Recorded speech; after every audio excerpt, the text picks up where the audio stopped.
Good morning, good afternoon, and good evening to everyone joining us from around the world today.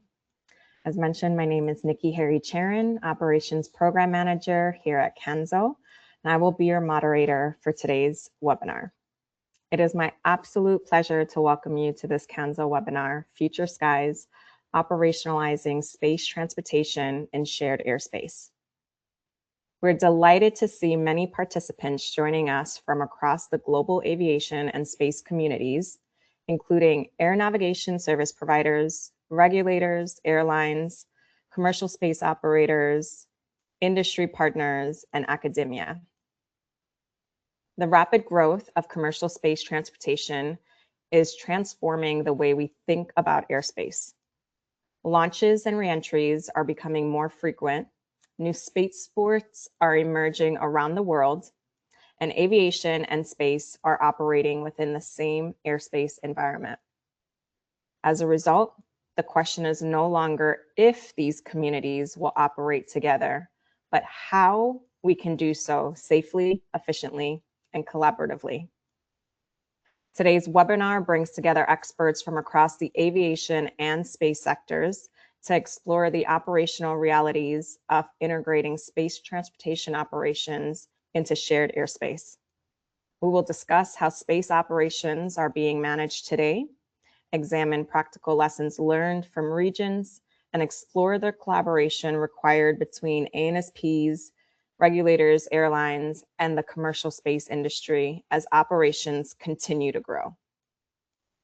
This will be delivered through two roundtable panel discussions. The first panel will focus on the ANSP perspective, where operational experts will share how space transportation is being integrated into the air traffic management today, the challenges they are addressing, and the lessons they have learned through implementation. The second panel will bring together representatives from industry, including the airline and commercial space sector, to discuss how collaboration across stakeholders is shaping the future of shared airspace and what is needed to safely and efficiently support continued growth. As mentioned, following the panel discussions, we'll open the floor for questions from the audience. However, we do encourage you to submit your questions throughout the webinar using the Q&A function, and we will address as many as time permits during the Q&A session. It is now my pleasure to introduce today's distinguished panelists. We're joined by Patrick Annetz, Manager Evolving Aviation Operations at NAV Canada. Patrick leads work on higher airspace operations, space transportation operations, and advanced air mobility integration, bringing the perspective of an experienced air traffic controller. Dwayne Freer, Director of Space Operations at Advanced Sciences and Technologies, AS&T. Dwayne is following a distinguished 40-year career with the FAA. He now supports the advancement of the Space Data Integrator, SDI, and traffic flow management solutions. Wilfred Rauhurst, Space Coordinator, Airspace Operations Division at the Royal Netherlands Airspace Center, NLR. Wilfred brings many years of experience in ATM research and international collaboration with a current focus on space operations and higher airspace operations. Gija Vengal is the General Manager, Space Operations Group for the Federal Aviation Administration, FAA, Air Traffic Organization, ATO. She leads the FAA's efforts to integrate space transportation operations into the National Airspace System, NAS, and oversees the organization's space collaborative decision-making initiatives. Joining us for our second session, but I will introduce them now, is Isaiah Wonenberg, Vice President of Regulatory Affairs at the Commercial Space Federation. Isaiah works closely with industry stakeholders and policymakers to advance the commercial space sector, promoting the safe integration of space operations and the exchange of best practices and expertise across the community. Last but certainly not least is Sharif Kha, Senior Manager, ATM Innovation at IATA. Sharif represents the airline community in advancing global ATM modernization and ensuring airline operational perspectives are reflected in future airspace concepts. I'm grateful to you all for taking the time to join us today. And without further delay, I will hand the floor over to Dwayne to kick us off for our first panel discussion. Thank you. Thank you so much, Nikki, and it's my pleasure to be here and be on this panel. Thank you all for joining the conversation today. The CANSO Space Operations Work Group is a new work group that's thrilled to host this webinar and really have a robust discussion around space operations and the successful integration of those operations. Not to state the obvious, but space operations are rapidly growing and accelerating every year. You can see by this graph, there's almost a hockey stick style growth to the operations. And that's really fueled by the emergence of commercial operators that have dramatically lowered the cost of getting to space and delivering payloads to space, technological advances that have increased the capabilities of the payloads themselves. And they're really delivering really incredible systems and capabilities for mankind, from low latency, high bandwidth internet for the globe to Earth sensing satellites that are helping farmers better manage their crops and climatologists better manage and predict forecast weather.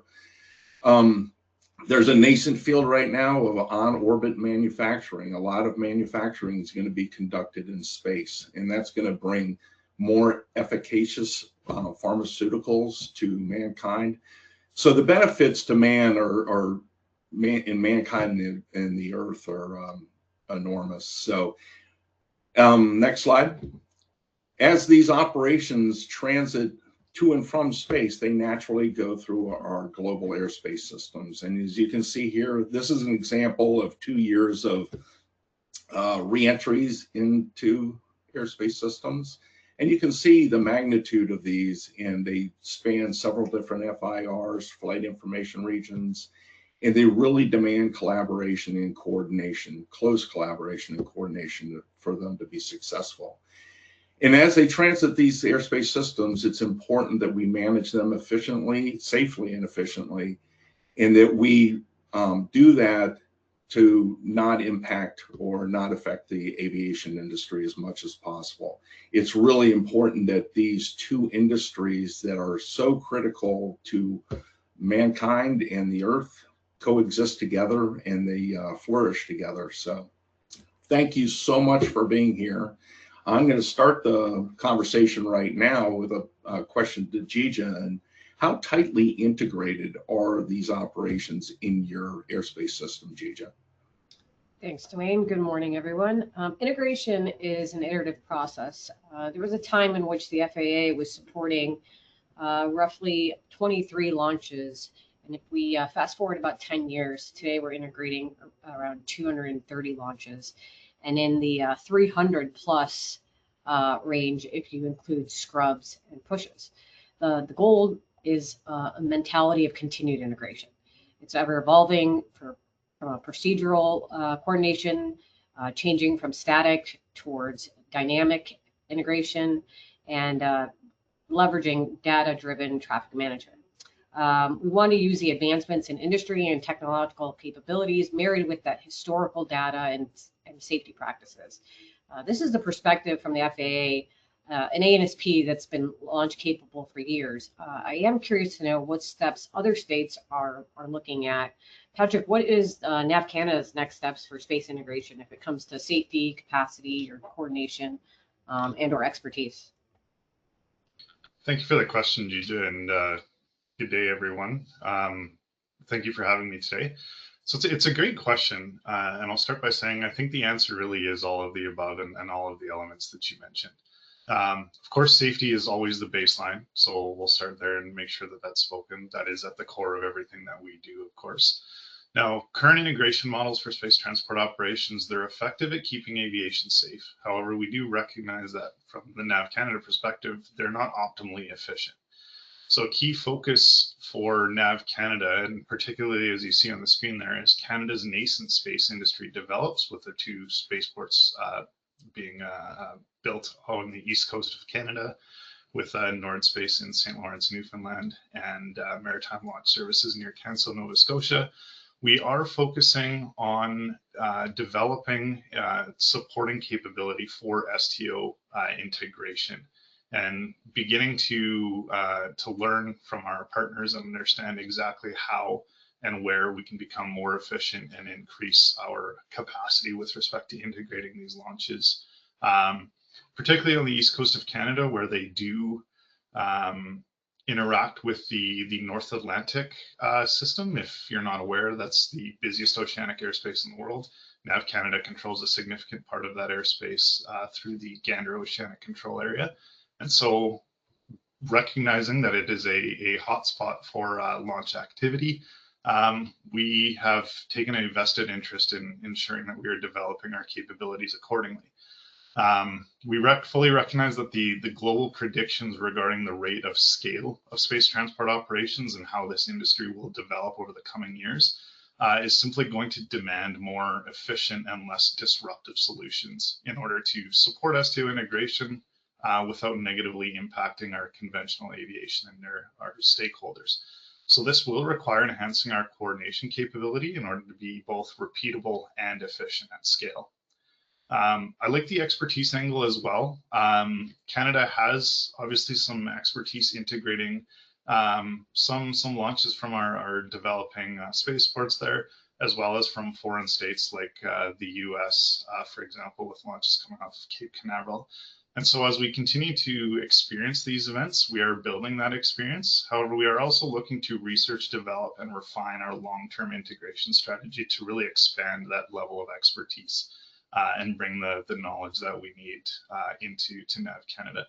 And in that vein, we find a ton of value in close collaborations with our partners like the FAA, with Eurocontrol, as well as participating in the various opportunities that the industry is presenting today. The CANSO Working Group is a great example. There's opportunities within various ICAO fora, but it's been great to really be able to learn from the expertise and the established experience across the globe. And so similar, Gigi, if I can learn from you for a second, what's worked well in your integration efforts so far and what hasn't? That's great to hear the steps that you've been taking, Patrick. For us, the biggest transition has been moving from early survival mode into a sustainment and strategic planning phase. In the beginning, our focus was on understanding the needs of space operations and determining how our infrastructure and processes need to adapt. As the industry matured, we shifted toward a more strategic approach focused on long-term growth and scalability. One of the most successful changes that have been made is moving from a largely internal coordination to a broader collaboration with external stakeholders. This helps us ensure we're meeting the needs of all users of the airspace system. Historically, much of our coordination was manual, and we are now working to automate information sharing and coordination processes to improve efficiency and transparency. In addition, this includes coordination with organizations that we didn't partner with on a day-to-day basis. And today we'll partner very closely with the United States Space Force, internal air traffic flow management teams, and then adjacent air navigation service providers. From what I heard from you, Patrick, is that Canada intends to expand its space transportation activities. And I would like to say key development areas to focus on are a shift from event management to system management, and the importance of predictability. Either if that be operators, airlines, and air navigation service providers, they all benefit when launch operations become predictable and repeatable. Another concept to focus on would be data sharing, the quality and timeliness of the data exchange. Often this determines how efficiently we can manage airspace changes.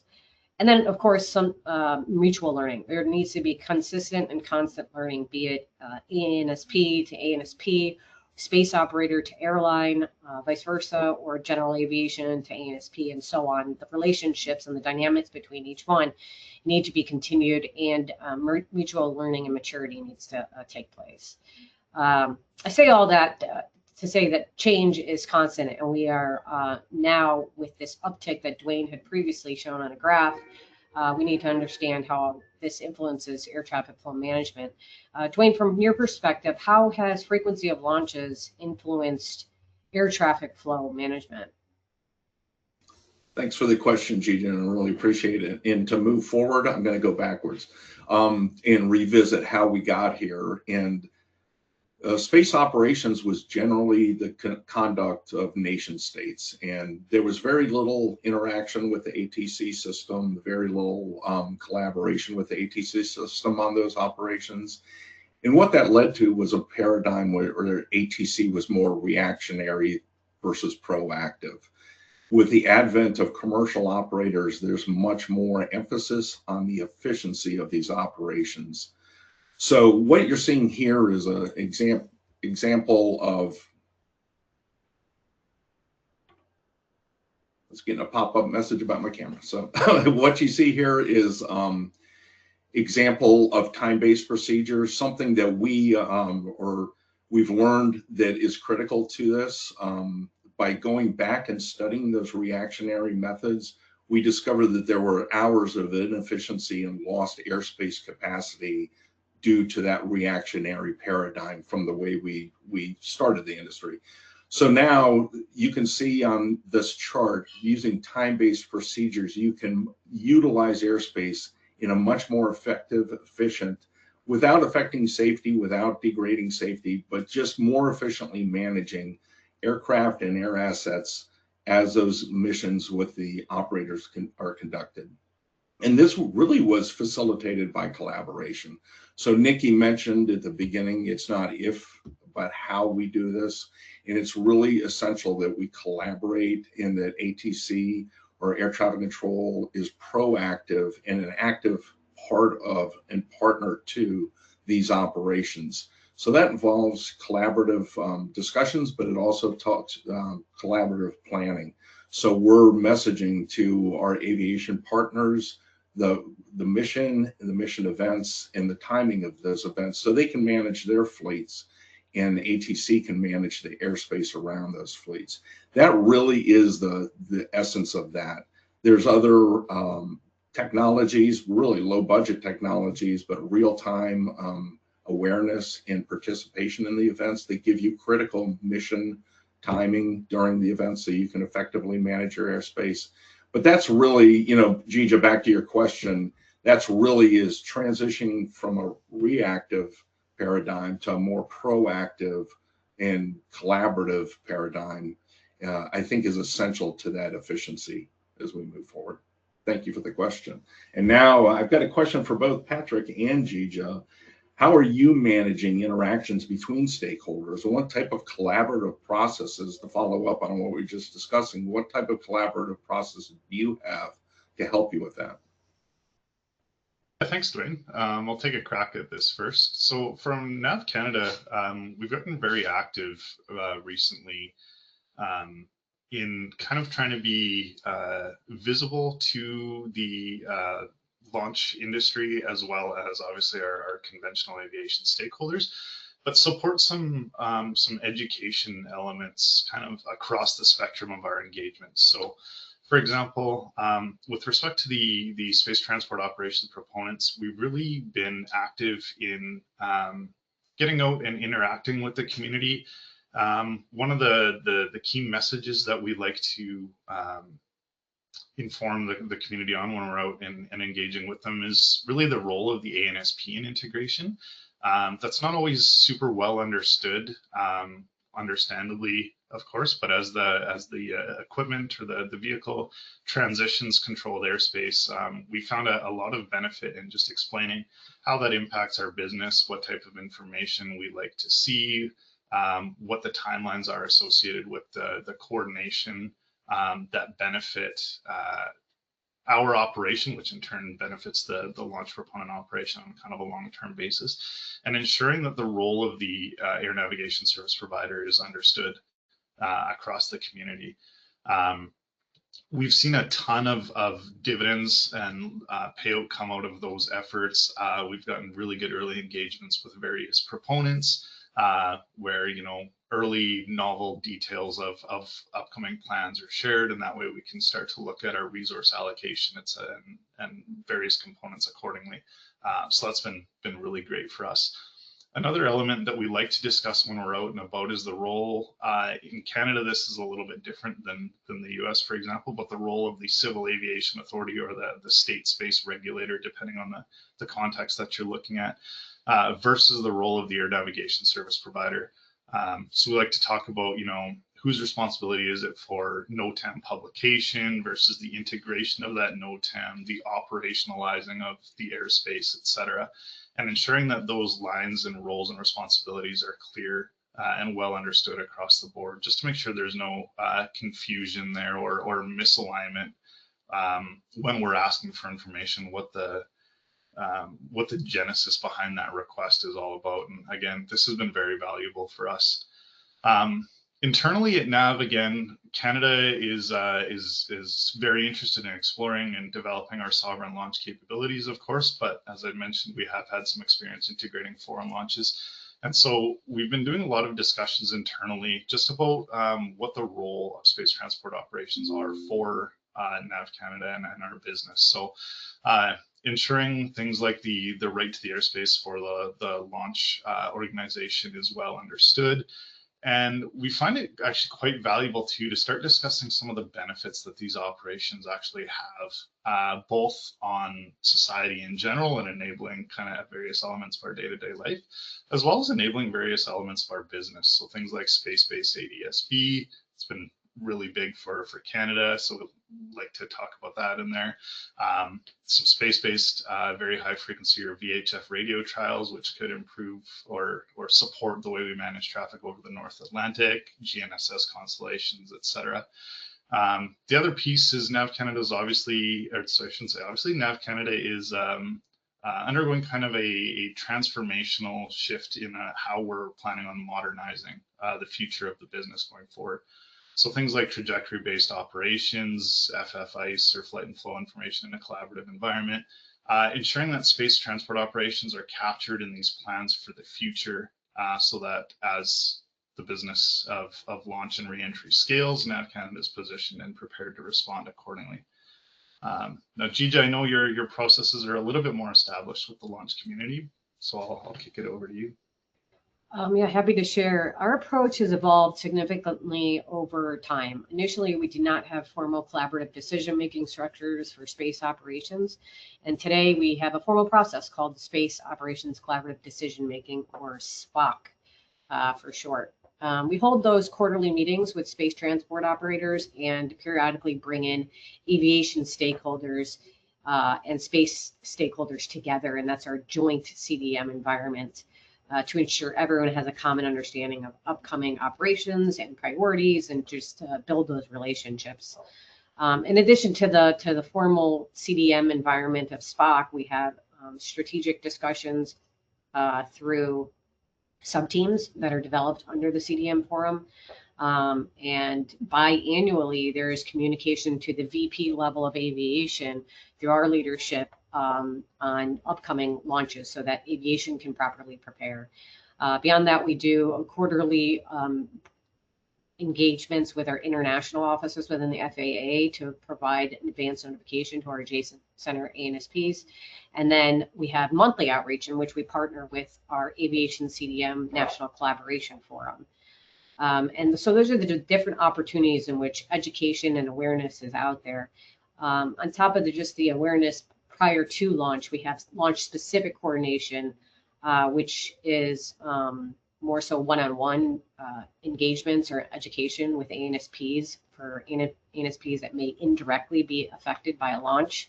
And then we have real-time operation coordination during the activity of launch, which includes hotline and operations inside of the Challenger room at the command center of the FAA.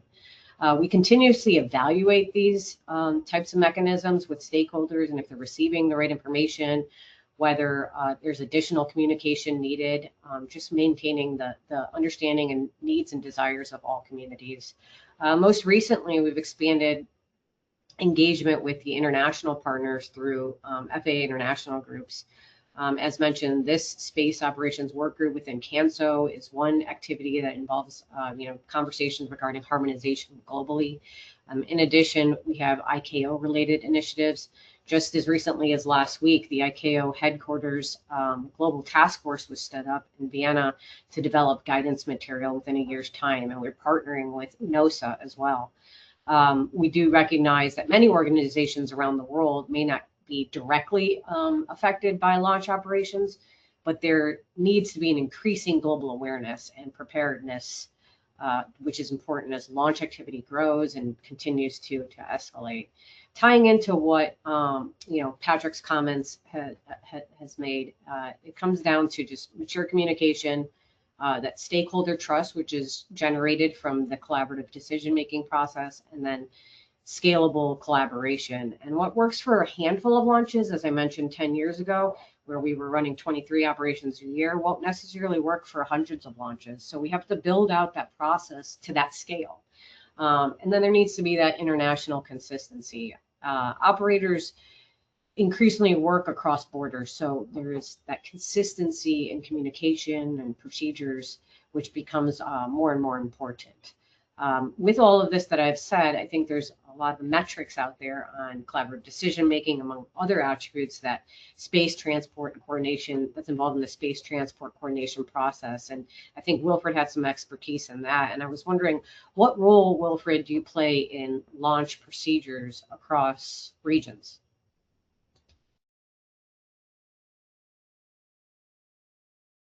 Thank you for having me, and thank you for this interesting question, Gija.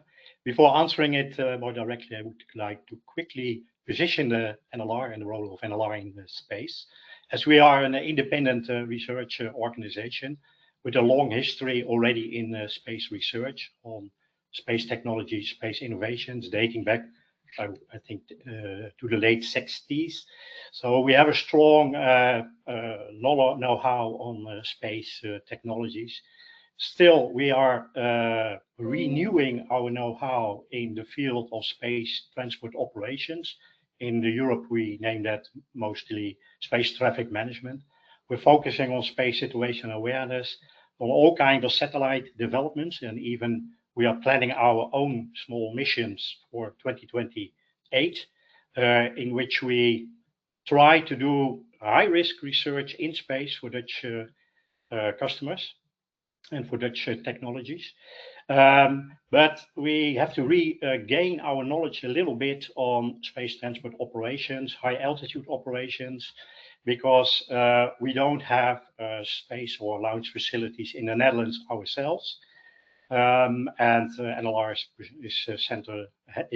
has its headquarters in Amsterdam, the Netherlands. As you can see on the slide in the middle, we tend to be a kind of linking ping, a kind of connecting entity between different stakeholders. So universities, other knowledge institutes, SMEs, industries, but also the government for policy and regulation support. And we work closely with them, not only in space, but also in air traffic management or other aviation topics. So we are closely located with ESA ESTEC. We work closely with them, but also with Eurocontrol, with the Dutch ANSPs, and with, I would say, EASA and even FAA and ICAO. So we have a good position to be a kind of linking ping on all these kind of new emergent space operations know-how items that we will have to deal with. Other topics we work on, I forgot, is sustainability is an important topic in the Netherlands. We signed a zero-degree charter with ESA ESTEC in March, and we work on all kinds of debris mitigation activities and, say, new procedures for enter or satellite missions procedures as well. Now, coming back to your question more, so you have seen that we do a lot in space, but the space transport operations are a bit new. We are developing our own space or research space operations center, so we will need more knowledge there. But we don't have own spaceports or launching facilities in the Netherlands. Next slide, please.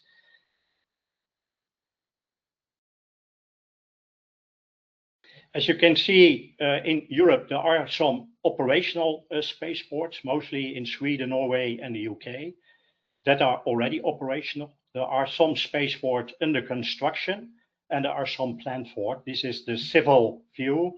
I don't have a picture on the MOD, the Military of Defense views, that also works with mobile rocket launch facilities. That's not in there. But you can see an important expected or planned for seaport in the North Sea above Germany, and that is close to the Dutch airspace. And that means that there will definitely be impact if that spaceport becomes operational on the airspace operation of the Netherlands.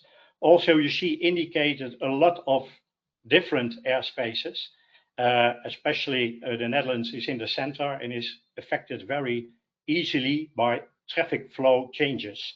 So it's important for us that we understand the impact of launches, especially the new upcoming launches and launch facilities, on the use of airspace. And of course, we are not going to reinvent the wheel. We should make use of as much as feasible best practices, as know-how that you already have in other countries like in USA.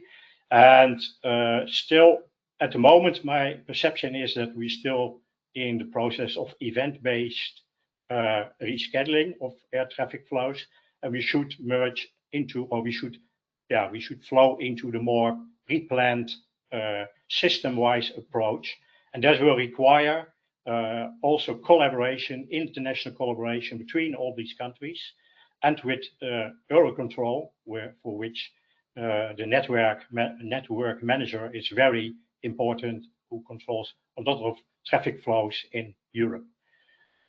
So we are a bit of a newcomer in space transport operations and launches, but we have the ambition to expand our knowledge here and to base more capabilities, develop more capabilities to enhance our support in spaceport operations, both in higher altitude operations, normal AGM altitude operations, and the space domain.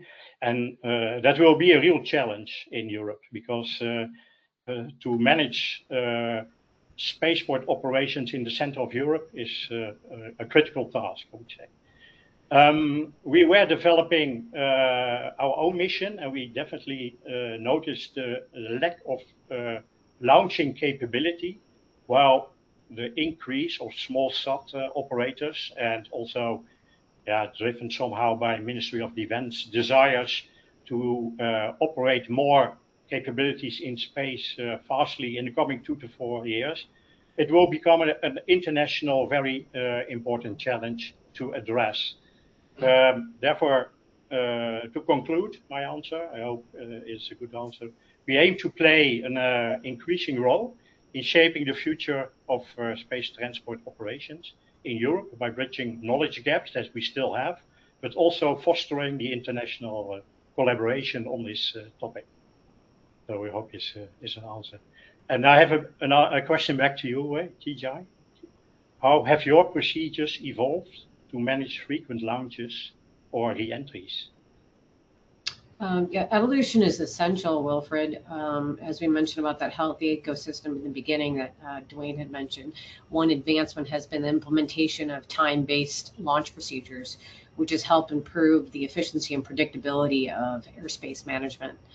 We also focus on improving technologies that help us ensure the right amount of airspace is reserved for the right amount of time. Through our collaborative decision-making groups, as I mentioned, we have established teams that are dedicated to airspace optimization, and right now that team includes space operators and aviation, so that they can understand each other's needs and come up with a solution-based protocol. One example is also the implementation of the space data integrator, which was mentioned earlier, which allows us to view vehicle telemetry, and the data that is provided through that vehicle telemetry makes it more informed decisions within the Challenger room regarding airspace activation and deactivation. We have a strengthened collaboration with the U.S. Space Force, launch ranges, and commercial operators to improve scheduling and awareness, better understanding of operational constraints overall. And internally, we've developed procedures and agreements and operational guidance to reflect the increasing complexity and frequency of space transportation, space transport operations. So essentially, it's more of a streamlining of our archaic procedures into a more efficient procedural environment. Ultimately, our goal is to manage launches as part of the broader air traffic management system while maintaining that shared airspace mentality. Thank you, Gija. I have a further question for you. How are you contributing to global best practices for space transport integration?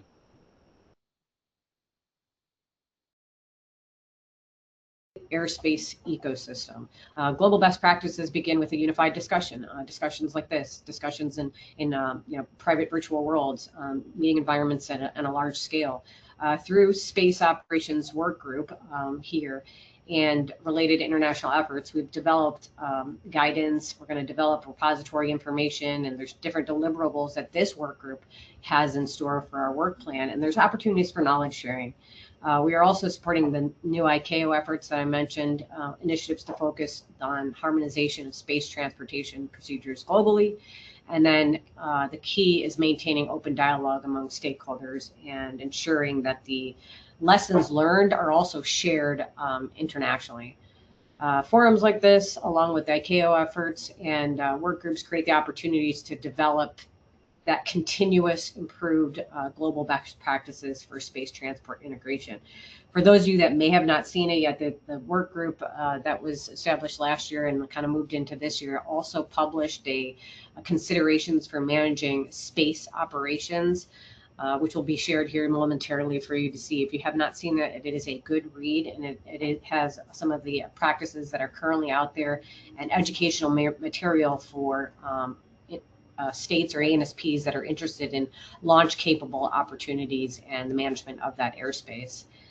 The FAA has air traffic flow management learning website that also has links to educational material, and soon we will hopefully be able to offer global opportunities virtually through either a workshop to share sections of the FAA Space Transportation Masterclass. The opportunity is here, and it is to make space operations routine, repeatable, scalable, transparent, while preserving, the safety, number one, as Patrick has mentioned and several others have mentioned, and then the efficiency of the airspace system. And that's ultimately what all of these efforts are working towards. And through these efforts, we collectively create that healthy airspace and ecosystem for everybody. I don't think I can say more on that, but Dwayne, what do you think on that? It's been a great discussion, and I really appreciate everybody's expertise. I'd like to bring in the operators now. I think it's a good time to bring in Sharif and Isaiah and hear from the operators and get their perspective on things. So as we bring them in, I'll kick it off with a question for Isaiah. You've been involved in the FAA's collaborative decision-making process for several years now. You've seen it more or less evolve and progress and mature. Talk about the importance of collaboration and how that helps both industries move forward. Well, thank you for that question, Dwayne, and good day, everyone. I think that collaboration is certainly essential, especially in the airspace environment where there are many different operations occurring simultaneously. In the US, the FAA Air Traffic Organization established a space collaborative decision-making group, which was mentioned before. That's made up of stakeholders from the government, aviation community, and the space industry. The group meets several times a year to discuss the best processes and procedures to better manage the airspace during space launch and reentry operations. In some cases, those discussions in that forum can be very technical, such as when there are conversations around, when a hazard area should be established or what metrics should be used to gauge the efficacy of airspace management during an operation. We have seen clear, tangible changes as a result of those discussions, including the development of the time-based management procedures that Dwayne mentioned earlier, due to that information exchange. I also think that in many instances, some of the most positive developments have been educational in nature and based in growing relationships between the aviation and space communities. While those conversations may not result in new FAA procedures, providing a forum for the two communities to engage allows for each to better understand the operational needs and the constraints of the others. At the end of the day, though, the airspace is a shared resource, and all users of the airspace should regularly engage with the others to ensure that we are coordinated in our operations. So with that said, Sharif, and in that spirit of open communication, what equities or interests are most important to the aviation community when considering the integration of space operations?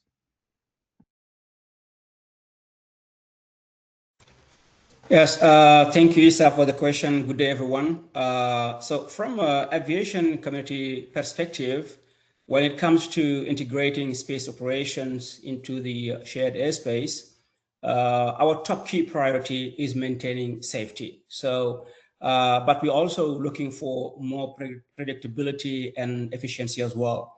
So airlines operate highly optimized global networks. So even small disruptions can have cascading impact across the airlines. So what airlines really need is timely and accurate information sharing between stakeholders.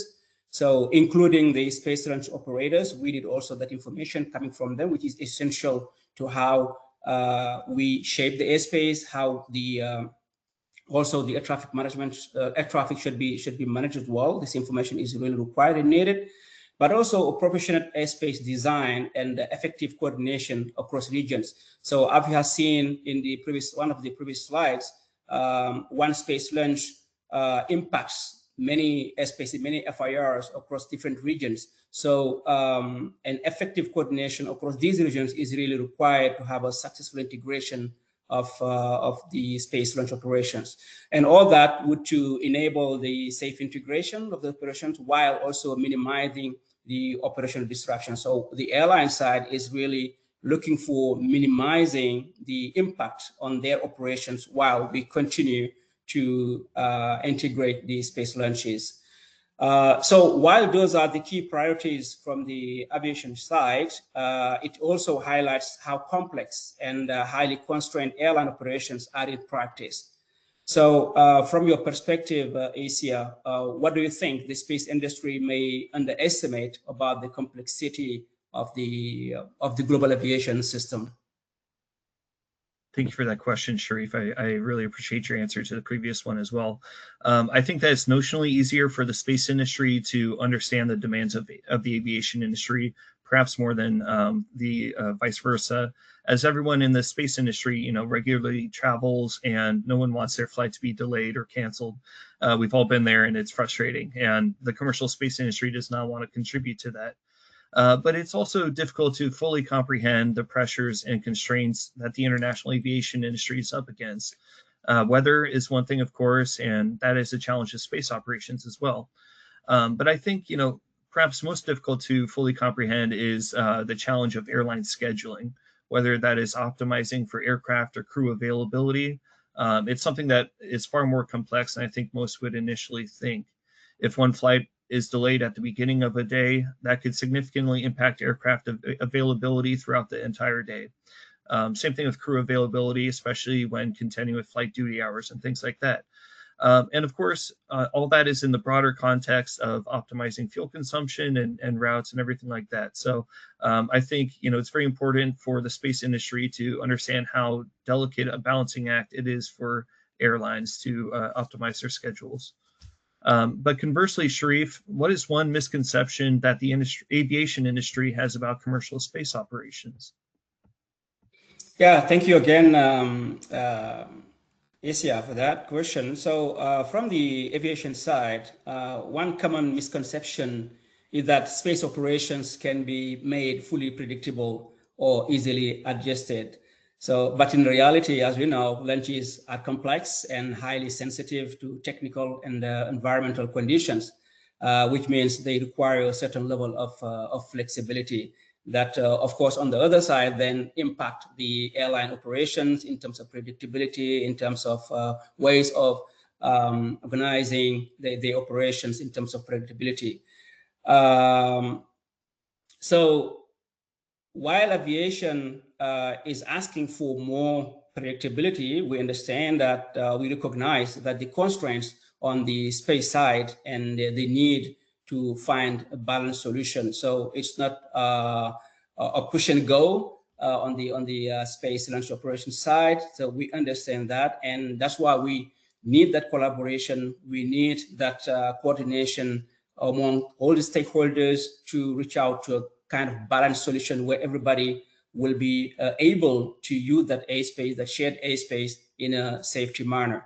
So beyond these perspectives, these perception aspects, if you look at these charts here on this slide, based on the IATA analysis of space launch related NOTAMs that was between 2023 and 2026, we clearly see that space activity is expanding rapidly with more operations. When we say more operations, it means also longer airspace closures that have been also captured here in this analysis, but also increasing the impact across the regions as well. So in light of these trends, Asia, what does the growth of space industry look like over the next few years into the future? Because it's something that airlines are looking for this forecast, so that we can get prepared. We need the time of collaboration that is required for that. Yeah, thank you for the question. I would say that a conservative estimate would be that we can expect significant growth in space operations, and it's not unrealistic to say that exponential growth is possible. Just a few weeks ago, last month, CSF partnered with Rational Futures to publish a report called Scrubbed, America's Launch Capacity Challenge. You can access the report via the link there on the top right, as well as the QR code, or by going to our website at commercialspace.org. The report provides 3 potential scenarios of launch demand based on regulatory filings. Long story short, the FAA licensed over 200 launch operations in 2025, a number that will definitely grow year over year, and one that is essentially the low estimate of the 3 scenarios outlined in the report. On the other end, a scenario that includes proposed orbital data center mega constellations, the demand could be for 7,000 launches a year for the US alone. Next slide, please. And I understand there's a lot of data on this slide, but I'll try my best to quickly summarize it. The graph on the bottom left, is particularly important as it describes the total launches based on certain assumptions and constraints that are outlined in the report in each of the scenarios delineated above the graph. As you can see, we can certainly expect at least 200 launches a year under current approved FCC filings, as demonstrated in Scenario A. Scenario B includes both approved FCC licenses as well as those under consideration by the FCC, with an expectation of over 300 launches per year as a result. And then finally, Scenario C includes all pending licenses, as well as the public announcements of significantly larger orbital data center constellations that have been announced with an expected cadence of nearly 400 launches per year. One important note is that the cadence outlined in scenarios B and C is for license launches, and under those conditions, launch capacity would not even come close to meeting the demand for launching satellites in the future.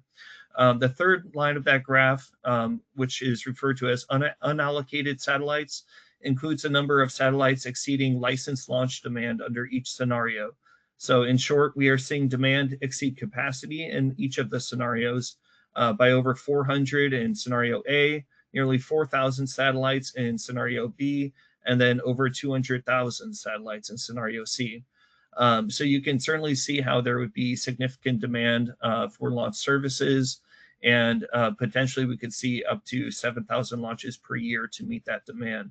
But I want to reiterate the importance of these launches and the benefits of the space services that they enable. Space launch is no longer only conducted for military or exploration purposes, though both still occur, of course. Now satellite constellations provide communication services, internet broadband services, remote sensing and Earth observation, and many other services that will benefit humankind now and into the future. Those satellites comprising those constellations need to be replaced also as they naturally deorbit. And as Dwayne mentioned earlier, there's a in-space manufacturing and assembly community that is growing. We are also potentially seeing mega constellations forming that will allow for orbital data centers. They'll provide edge computing in space. So, you know, there's going to be a significant demand for launches going into the future in order to provide those critical services to the general public. And while many new vehicles will be launched within the new year, the demand for launch services is only going to grow as that capacity is constrained. So I'll turn it over to Gija now. If aviation and space are to become equal users of shared airspace, I'll allow Gija to ask the question. Yeah, no, it's been great to hear from both of you, and it's very encouraging to see, it's not germination, right? It is well past germination. We're in blossom phase of a relationship between aviation and space operators. We talk about integration, but it's a very well pronounced here in this webinar that it's a main thread that's woven through and through of the ecosystem of the aviation airspace. So just to kind of close it up and get a last perspective from both of you, if aviation and space are to become equal users of shared airspace, what changes would be required from each community? And I guess I can give it to Sharif first.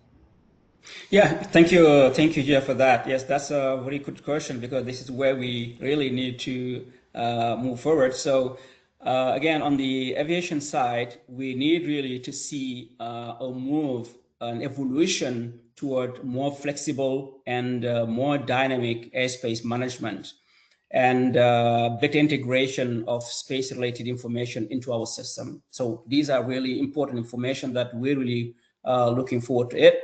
But we also need harmonization of procedures. So consistent and reliable data sharing among the stakeholders are even a single launch may impact different regions across the path of the launch.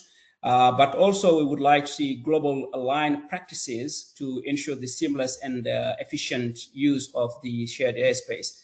So in a nutshell, we're looking for greater predictability and proportionate use of the airspace, which are key to enabling really airlines to plan their operations effectively as the space activity continue to grow. So we're looking forward to see those all stakeholders to include these aspects within the different discussions, within different forums, so that we can have that shared airspace managed in an effective and safe manner.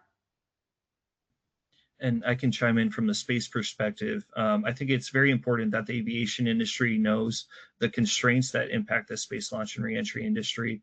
Launches occur so that those payloads can be placed in a particular orbit, and orbital mechanics play a significant role as to when an operation has to occur for mission success. The operator must also ensure that the payload doesn't collide with objects already traveling on orbit. There's rarely much flexibility that the operator has when determining a launch window given those operational parameters and others.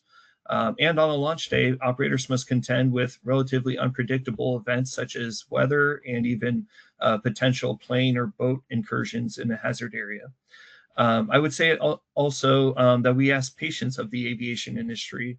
New commercial space companies will soon be conducting launch or reentry operations for the first time, and established companies are developing new vehicles as well.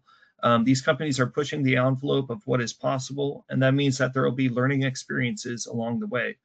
Hopefully, as individual vehicles and the industry as a whole matures and new technology is deployed, those space transportation operations will become more routine, and the task of managing the airspace will be made easier. But that will take time, and it will require patience from all stakeholders, including the aviation industry. And that is a part of a reason I think events like this and other collaborative efforts are so important to ensure that there is productive and open communication between all users of the airspace industry. So with that said, thank you all for your time and for letting all of us join today. I will now turn it back over to Nikki for the Q&A session. Thanks so much. Very much appreciated. And thank you to all of our panelists for sharing your expertise and engaging in discussions. Throughout the discussions today and conversations, we've heard how integrating space transport operations into shared airspace requires education, collaboration, shared situational awareness, and common procedures across the aviation and space communities. We have received a few questions. I'll encourage the audience to continue asking questions to the scope of this webinar and the integration of safe and efficient space transportation operations into shared airspace. I'll start with one question directed towards Gija. In order to meet the desired cadence of space launch and reentry operations in the future, these operations will need to be handled with the presumption of success, with the ability to respond in real time to a failure. What is or can be done to encourage contingency response to launch and reentry failures? Yeah, one item that we would like to encourage, and we have these discussions with our space operators, is reliability of vehicles. And so they are doing their due diligence to ensure that reliability and vehicle is at a standard in which we can continue to operate. And we've seen that. We've seen that day after day on the Cape over time. The aircraft hazard areas will shrink in size based on deterministic qualities of a vehicle and the probabilistic qualities of that vehicle. And as that airspace, that aircraft hazard area or danger area, is condensed in size, there is more room within the airspace to flow aviation traffic as well. If there's situations in which contingency efforts need to be made, we continue to educate and collaborate with with the affected facilities to manage airspace accordingly. It's no different than what we deal with in a dynamic airspace, such as a weather event or fuel dumping or volcanic ash, or name all the elements of the ecosystem and environment that we adapt accordingly as air traffic controllers and as air navigation service providers. It's just a different type of mentality, and it's that increased education that allows us to bring the uncertainties down and to realize that we're capable of the right responsibilities to achieve what we need to maintain the efficiency and safety of the airspace. Thank you for that. And as launch and reentry operations become more frequent, as we've all alluded to, how do we envision air traffic management evolving to minimize any airspace restrictions while maintaining acceptable level of safety? And I'll go over to Dwayne with that one. I'm sorry, Nikki, say that one more time. Sure. As launch and reentry operations become more and more frequent, how do we envision air traffic management evolving to minimize airspace restrictions while maintaining acceptable levels of safety? Yeah, I really, we've mentioned it several times, and I think it really comes back to that time-based procedures and proactive management of the missions, where and it's really incumbent that the operators, that both the launch operators and the aviation operators are brought into that conversation and coordinated with, and then the real-time management of the mission is critical also. So you can make tactical decision. The movement from strategic decision-making to tactical decision-making is essential in that space. And Gija, if I can, I wanted to tag on to the last question about the contingency response, because there is a great deal of work outside of the operations, but in the research and development of how do we do this? How do we better provide contingency response, better provide risk assessment associated with these missions while not eroding safety? Because the North Star for everyone is safety. So how do we do that? But there is a great deal of engineering work and really free-flowing thought process and how we better calculate those hazard areas and how we manage the missions. And is those that research and development progresses, it'll naturally go to Gija's team, and an SMS process will be conducted, and then it'll be determined whether that's applicable or appropriate at the time. So, but I really wanted to emphasize that there is a lot of research going on right now with that. Nikki, may I just add on to the question at hand here, which is technology is something that we definitely need to leverage. I mentioned the space data integrator. As we improve that, we'll have better fidelity and understanding of maybe different types of destruct lines. That allows us to know about a nominal orbital insertion, and that helps the Challenger room to know what happens when we need to either deactivate airspace or activate airspace. And in addition to that, everyone should be aware that we deal with weather management on a day-to-day basis, and it is unpredictable. We have improved forecasts, but there are times that we forecast 24 hours in advance and in advanced planning, and then every 2 hours on that day, we continue to try to chase after that weather pattern and the development of cumulus clouds, right? And so with a space operation, it is very consistent. It is a known time frame for window start and end time.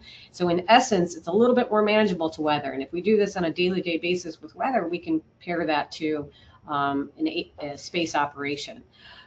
Furthermore, there's the space optimization sub-team, which is a joint effort with aviation, and we are calling upon space operators as well as aviation to look at those windows and condense the window sizes, to move it to maybe 10 minutes of airspace closure if they know they're going to launch, so that we can do our natural airborne holding, a common type of air traffic control that is used on a day-to-day basis if there was an obstruction on a runway, or if there was a microburst that we had to temporarily hold for a turn or vector.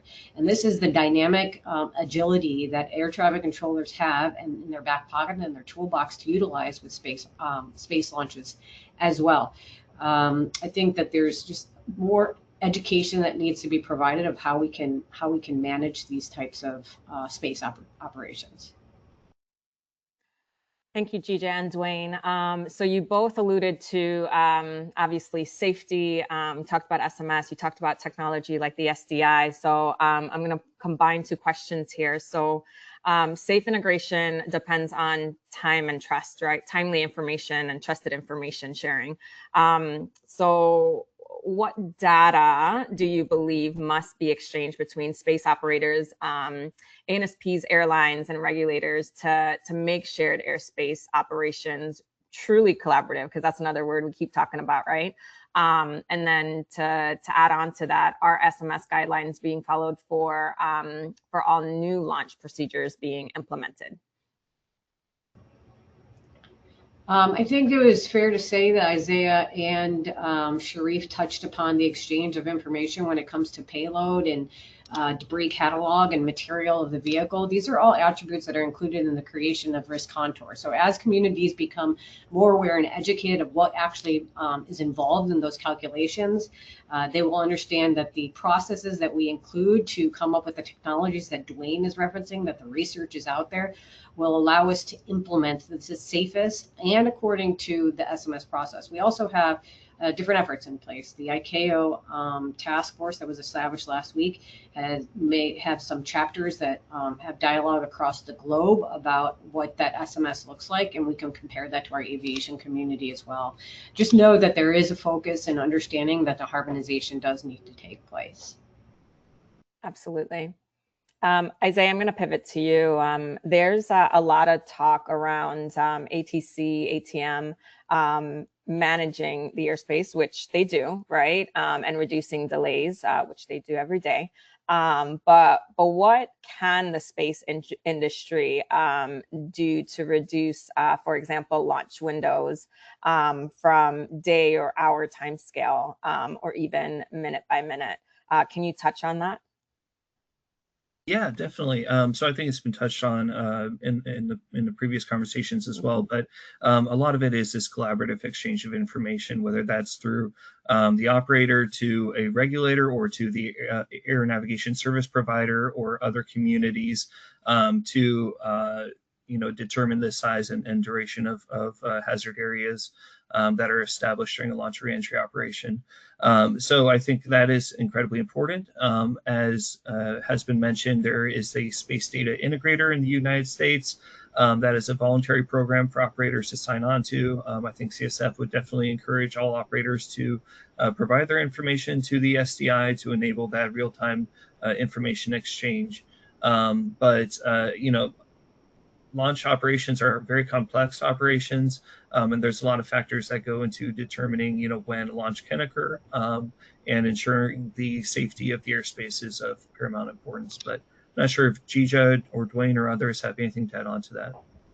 I would like to add one more piece. Is we've highlighted throughout the webinar, predictability is a desire for both aviation and for space operators.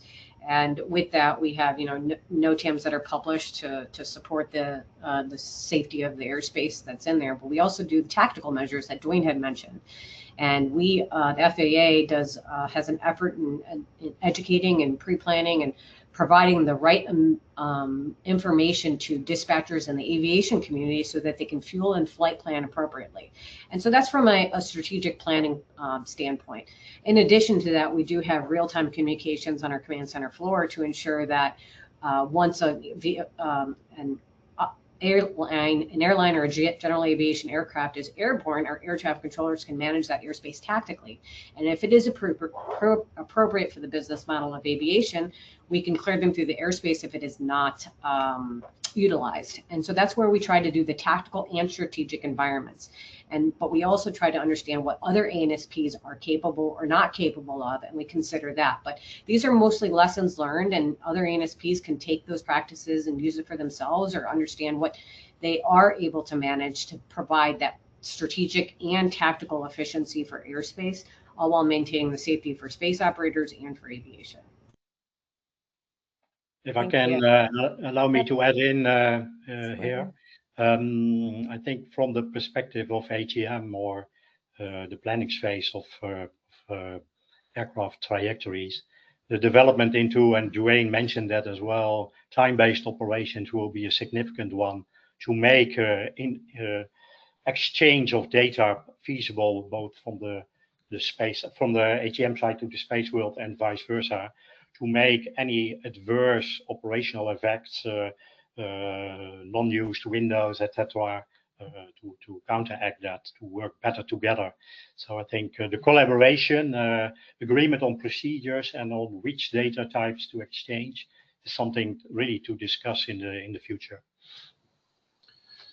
If I can just pick that up, Wilfred, thanks. Those are great points, and I think as Gija mentioned, there is a lot of work going on across CANSO and the ICAO spheres to harmonize data exchange and information sharing practices. In the interim, what we've noticed has worked really well for NAV Canada is engaging directly, like I mentioned, with the launch proponents and getting just kind of some early forecasting or early notification of intent from the launching proponents just about their future plans and efforts. And that way, where in Canada, we're not yet quite as advanced in our technical capabilities as the FAA is, for example, but we can start to allocate resources and plan accordingly based on these kind of notional scheduling items. And, strategically start to think about exactly what we're going to do for this event while we prepare for the TBO style data integration phase as well. So great points all around. I just want to plug, we really like talk to your friendly local neighborhood ANSP early and everybody's happy. So yes, indeed, that's what collaboration is all about. And Patrick, I'll actually ask you a quick question here. Gija mentioned change is constant. And I know obviously you've been involved in the CDM process with the FAA. What has been the best lesson learned from an ANSP perspective throughout that process? That's a really good question. Thank you. We had the opportunity to travel down to the States in January and attend a masterclass that the FAA had put on with respect to STO integration. So we learned a lot of good lessons there. What was really remarkable and really stood out to me at that time was the ability to actually get the launch proponents in the room and to start having these really open and transparent discussions about exactly what launching through controlled airspace meant on both sides of that coin. The CDM process, so NAV Canada does have an established CDM process for our conventional aviation stakeholders and that ecosystem. And I think it's going to be a priority for us in the short term to start integrating space transport operation events into those CDM discussions and start enabling some wider ecosystem knowledge. NAV Canada is also, we're developing our network management capabilities, and all of these conversations are really timely as we start to build that out, looking towards exactly, you know, what capabilities should be considered from the network management perspective, learning from the work that's been done with the FAA and with Eurocontrol, and again, making it just a collaborative environment for all of the airspace users. Thank you. I appreciate that. So we hear the word collaboration a lot, right? And I know we've explained the process extensively, but I'm always very curious as what is your perspective? And I'm going to ask this to perhaps maybe all of you, but I'll start with Sharif. What's your perspective on the requirement in the collaboration process? Thank you, Aniki, for that question. Yeah, you're right. The collaboration is really key because we talked about a shared airspace. So that airspace is shared between the space launch, the ATM community, but also the airlines as well. So for that collaboration, first of all, is the transparency. So if there is transparency, I think that's what makes that collaboration very effective. So and then in that that transparency is first of all sharing the information timely, the sharing of this information in a timely manner, accurate information, up-to-date information. I think that's what helps that collaboration be very effective. But also having the expertise within that collaboration, because that expertise is very important. So as we're going forward with this space launch operation, more and more we're having these space launch operations that are growing. It would be good to have that expertise, for example, from the launch operations. That's the first question you asked to Isia before, having what they're planning, what are they what they're considering to really, for example, reduce that launch windows. So that's very important to really make that collaboration being very effective. I think having those expertise exchanging in a very I would say CDM, because that CDM also is important. That collaboration to make it work, we need that that information sharing really to be timely, but to be also transparent. The transparency is a key that we're looking for. So everybody to share that information they have, that will help. Because on the airline side, if you don't have that information, which is we're missing some information from one of the stakeholders, being, for example, from the space launch operators or from the ATM community, that would for sure 100% affect the airline operations in terms of predictability. As I mentioned earlier, the airlines are operating in a global network.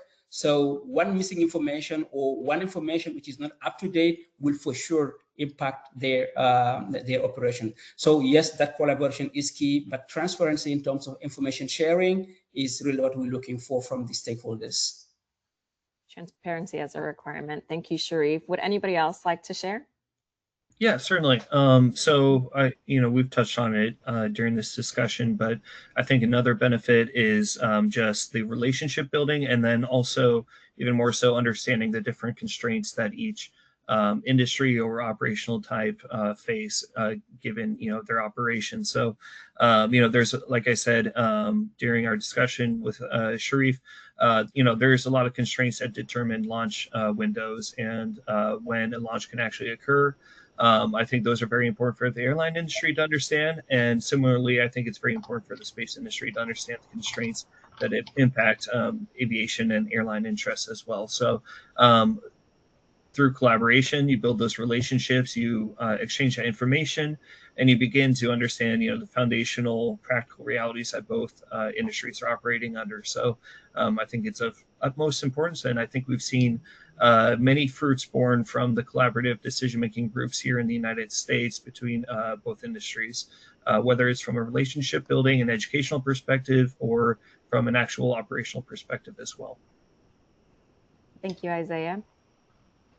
I have one thing to add. I think it comes down to, advocacy of the greater good. Within this group, as a space operations work group, we want to advocate for that harmonization. That is our scope, right, across the globe. But individually, we all have responsibilities for our organizations.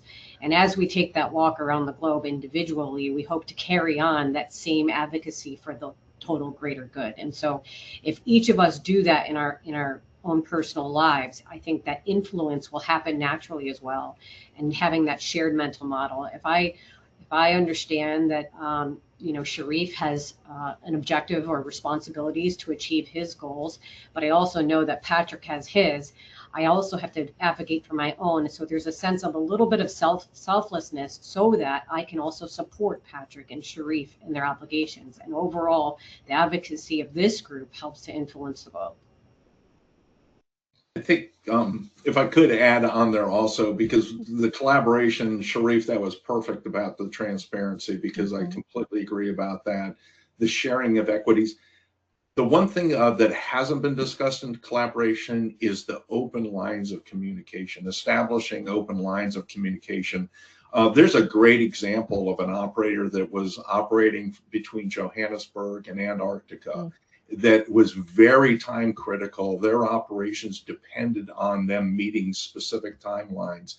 And a space operator that had an operation that was going to impact that, but they had the open lines of communication, and they were able to deconflict their operations and allow both of them to succeed. And the spirit of cooperation and the spirit of the can do, we can do this if you can do that, and then that I don't want to call it negotiating, but that negotiation, that exchange of information permitted both operations to be successful. So that to me is really critical also, is establishing those open lines of communication and data exchange. Absolutely. Thank you very much for the answers. And Dwayne, thank you very much for the example. So I'll caveat this one because the question did come in this way. This person is not from the FAA. So given that this topic, or actually the US has been working for 60 plus years within space operations, and the rest of the world is essentially playing catch up, would it just not be the best idea for the industry to adopt their practices rather than us trying to reinvent the wheel in various capacities? So I'm obviously going to ask Gija this, but then I'm actually going to ask the rest of the panel their thoughts on it. So Gija? Oh, that's a great question. May I be as bold to say yes? Why not? I mean, in so many ways, humanity has benefited from learning from past practices and evolving based on, everyone else's experiences, right? And I had mentioned that with Patrick's question earlier in the webinar, in which I would hope that if I can teach him, hey, these are the things to focus on now. I know he's in the beginning stages of his conversation with space operators to become launch capable, but don't be myopic in nature to ignore the things that are coming down the pipeline. And so if he's going to prepare properly, he's going to consider those items that I had mentioned, because I will say that the items or the rolling brick or the rolling stones are coming, and it's best for him to build that fence now so that he's best prepared. But maybe Patrick can add to it is what he's learned from the US being in such close proximity.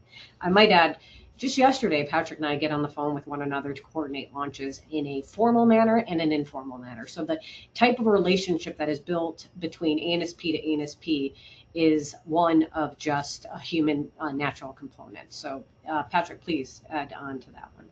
No, thanks, Gija. For sure. I mean, the FAA, or the US experience can't be discounted, of course. For sure.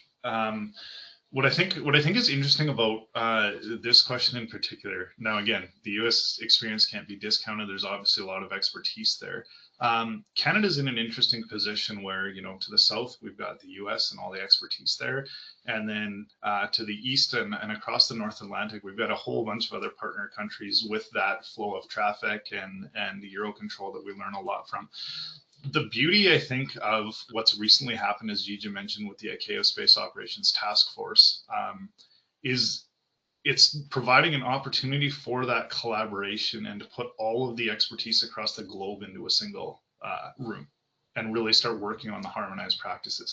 So if I can say, NAV Canada, from my perspective, we're not picky about who we're learning from. Obviously, we talk to Gigi regularly. That's a very close proximity. It's quite useful to us. But for me, as best practices emerge around the globe, we're interested in best practices and harmonized best practices, making that collaboration consistent and easy, no matter where the launch is originating from or where it's impacting. I don't know that we've called it out quite clearly enough yet in the webinar, but from my perspective, space transport operations are, in a kind of an aviation sense, like one of the first global problems that we see, where one event can impact many countries, many flight information regions, many different ANSPs, etc. So I'm really excited by the thought of just that harmonized, centralized intelligence that these forums provide, and then stealing everybody's best ideas and going forward. I love it. I would like to hook on here. In principle, I fully agree to adopt harmonized procedures and learn, and as I mentioned in my presentation, not reinvent the wheel and take up the best lessons from the best practices, but it should be feasible. That's the other side of the coin, because as I presented, the amount of airspace needed or the amount of time needed to reserve for launches might not always be applicable for, say, the Central European part. So we need to tailor, or we need to optimize, we need to improve to get to the windows shorter, or anything in the pre-reservation areas shorter, and better weather forecasting, for example, to make that happen. So I think in principle, yes, but there will always probably be some maybe national, or I don't know, deviations. Thank you very much. So we are quickly coming to an end, and there are a couple of things. I do have one more question for all of the panelists, actually. But prior to moving forward, there was an audience comment that I do want to comment on, and perhaps Gija, you can elaborate a little bit if you would like to, because I believe it did. It's more so. I've seen a presentation, heard a presentation on the 80-20 rule. So 80-20 rule, we all have unique challenges that need to be addressed, and each FIR needs to have room to be flexible for their particular needs and constraints. So while yes, standardization can happen, there still needs to be room for flexibility, and the US can learn from the rest of the world as well. So any comments on that, Gija? Yes, I think the 80-20 rule is ideal here, because we need to consider it's about harmonization for this work group, not necessarily standardization. You cannot standardize different capabilities for different countries and different states, right? There are differences among us, and we do need to recognize that, and that's 20%. But the rest of it can be harmonized. And yes, as I mentioned, I would like to speak boldly on that previous, but respectfully, we are in this work group and we have an ICAO effort for the reason that we know that we want that diversity of thought, not only in location in the globe and knowing the socioeconomic backgrounds and the support that is provided within technology, but the proximities of countries. There are some launch capable states that are only in the oceanic atmosphere or environment, but there are others that are right along, adjacent ANSPs to adjacent ANSPs. So these are the different types of criteria that we need to consider when we're talking about diversity. And that's why it's important to have a global effort to incorporate all that. Thank you very much. All right, Patrick, you alluded to this. Space transportation operations are essentially, they're naturally cross-border, and as mentioned, multiple times, ICAO is currently working on that global harmonization document. Excuse me, we mentioned the 80-20 rule just now. And there's various perspectives across operators, regulators, and ANSPs. So you each have about 30 seconds in 1 minute or, well, 1 minute or less. Let's do that, right? Because we're quickly coming to an end. What is the single most important concrete change needed, I would say, within the next 3 to 5 years to make space airspace integration work? It's working now, but to dare I say, better work. So I will start with Wilfred. Okay, thanks for the question. I think, as mentioned, to invest more in the harmonization, but also to define very clear end goals and the stepwise approach to these end goals. I think that makes it more practical and achievable. Thank you, Wilfred. Sharif? Yes, thank you, Nikki, for that. Yeah, so on the airspace user perspective, yeah, we're looking for more flexibility in terms of airspace management, but also that harmonization we have been discussing for. So it's crucial that we have harmonization, even though we know, yeah, we can get lesson learned from everywhere, but it can be again then tailored to every specific, to your specificities within your own organization. But yes, we're looking for really having a more flexible use of the airspace. That's only the way for us to allow our operations to be more reliable, and then to serve the best to all the passengers that that ride on the airlines. Thank you. Thank you, Sharif. Isaiah? Well, I definitely agree with everything that's been mentioned so far. One aspect that we haven't really touched upon is technology modernization. I think that's a key aspect going forward to make airspace management more dynamic and more efficient, while of course maintaining or improving safety. So I think that's going to be very critical going forward. Thank you, Isaiah. Patrick? It's a really good question. As Isaiah mentioned, I think maintaining safety as the overall North Star, of course, is key. I really like what Wilfred and Sharif said regarding harmonized information exchange and coordinating transparent communication. For myself, what I'd like to add there is continuous environmental scanning. So what's happening now, what will be happening in the future, and how do we prepare for those changes as they surface? Dwayne?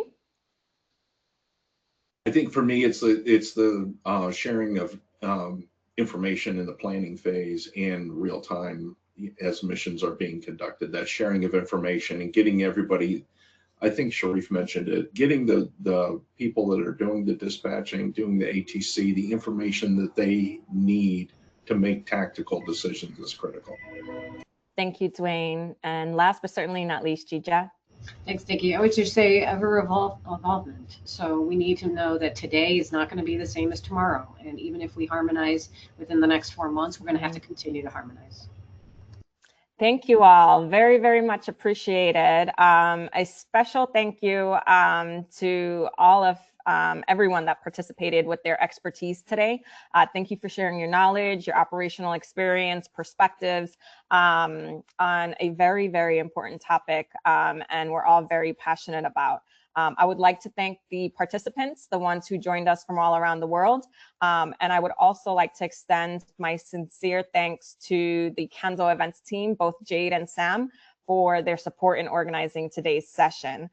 We do really hope that everyone enjoyed today's discussion and that has provided practical understanding, and then you can take it back to your own organizations and share.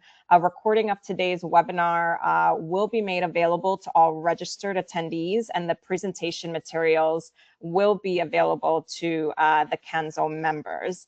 Thank you once again for joining us today. We really appreciate your participation, and we do look forward to welcoming you to another CANSO webinar in the very near future. Have a wonderful day wherever you are in the world, and thank you again.